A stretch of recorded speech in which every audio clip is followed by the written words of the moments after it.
dans tout ce qu'on touche, dans tout ce qu'on voit, dans tout ce qu'on vit, dans tout ce qu'on respire. Donc de marcher dans les champs, de regarder les céréales pousser, de les transformer en pâtes pour les revendre. Ça, je pense que c'est la base. L'agriculture est la base, la société.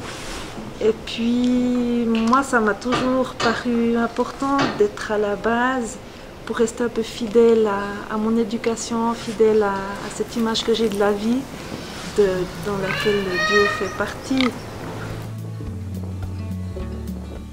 On est ici à Fermier. J'ai repris cette ferme il y a 22 ans avec mon papa.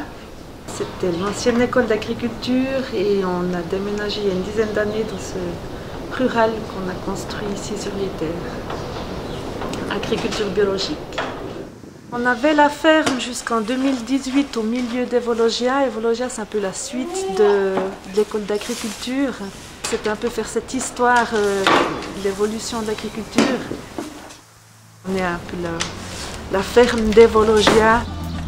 Emmanuel, monte comme tu te couches. Il n'y a plus rien à manger. Madeleine aussi, elle fait dodo. Tu vas mettre là-bas dans la mangeoire. Là-bas. Où? Là, derrière la poule.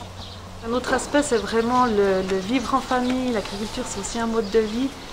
Donc avoir une basse-cour, avoir des poules, des poulets, des cochons, ça fait partie de se nourrir, c'est comme un jardin, c'est beaucoup de choses. Donc je pense que l'agriculture, elle s'est un peu éloignée de ce côté se nourrir.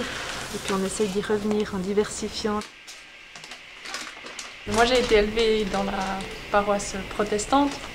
On a fait toute notre école religieuse. Enfin, on allait tous les dimanches à l'église. Et puis c'est vrai que par la suite, notre maman, elle nous a plus obligés vraiment d'aller à l'église. Et puis elle nous a plus montré que, voilà, on peut l'appeler comme on veut. À mon avis, Dieu, univers, énergie. Enfin, c'est vraiment dans la vie de tous les jours qu'on le remarque. Enfin, que ça soit aussi comment on traite nos animaux, comment on les élève, le respect qu'on a envers nos terres, enfin, aussi en lien avec l'agriculture biologique. On réfléchit à comment faire avec et puis pas seulement en retirer du profit ou des choses comme ça.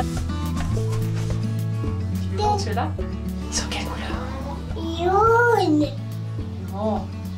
Vert. Non. Ouais, ils sont verts. C'est des poules spéciales qui font des œufs verts, qui sont plus pauvres en cholestérol.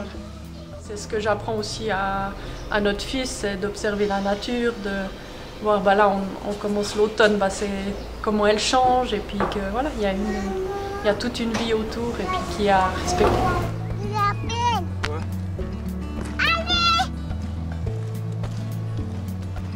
Cet écrit du pape François à Laudato Si, pour moi, ça a été un grand soulagement parce que ça faisait quand même plusieurs années que je me pose toutes ces questions sur l'agriculture qu'on fait, sur nos modes de vie, sur ce réchauffement climatique, sur l'importance de la biodiversité. J'aurais eu un peu tendance à me dire, mais qu'est-ce que fait l'Église? Est-ce que je peux encore me reconnaître là-dedans si on ne parle pas de cette problématique environnementale un peu plus?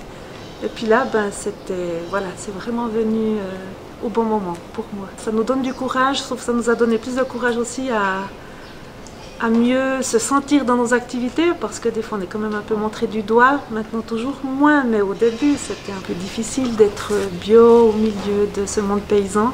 Ça m'a aidé à me sentir un peu soutenue d'en haut.